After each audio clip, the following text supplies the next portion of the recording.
Welcome back math traders. Today position updates. So yesterday பார்த்தீங்க அப்படின்னா, நம்ம வந்து சில்வர் வந்து டவுன் சைடு வந்து ஹோல்டிங் வந்து வச்சிருந்தோம் 2 லாட்ஸு. ஸோ 2 லாட்ஸுமே நம்மளுக்கு வந்து ஸ்டாப் லாஸ் ஹிட் ஆனதுனால, நம்ம வந்து லாஸஸ் வந்து புக் பண்ற மாரி ஆயிடுச்சு. ஸோ எல்லாருக்குமே இது வந்து காமனா நடக்கக்கூடிய ஒரு விஷயம் தான் ட்ரேடிங்ல. ஸோ ப்ராஃபிட் அண்ட் லாஸ் அப்படின்றது. ஸோ டுடே வந்து நம்ம வந்து லாஸ் வந்து புக் பண்ணியிருக்கோம். ஃபர்தரா பார்த்தீங்க அப்படின்னா, நம்மகிட்ட எந்த ஒரு பொசிஷன்ஸுமே இல்ல. ஸோ நம்மளோட செட்டப் படி ட்ரேட் வந்தா மட்டும் தான் நம்ம வந்து ட்ரேட் வந்து எக்ஸிக்யூட் பண்ணுவோம்.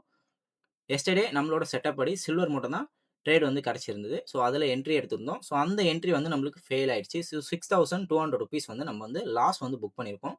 நம்மளோட strategy without any indicator, support and resistance எதையுமே பேஸ் பண்ணாம பியூர்லி மேத்தமேட்டிக்கல்ஸ மட்டுமே பேஸ் பண்ணியிருக்கோம். நம்மளோட ஸ்ட்ராட்டஜிய லேர்ன் பண்ணணும் வித் ரியல் டைம் எக்ஸாம்பிள்ஸோட நினைச்சீங்க அப்படின்னா, நம்மளுடைய ஆன்லைன் எஜுகேஷன் ஒர்க் ஷாப்புக்கு ரிஜிஸ்டர் பண்ணுங்க. டிஸ்கிரிப்ஷன்ல நம்மளுடைய வாட்ஸ்அப் நம்பர் வந்து புரொவைட் பண்றோம். தேங்க் யூ ஃபார் வாட்சிங் மேத் ட்ரேடர்ஸ்.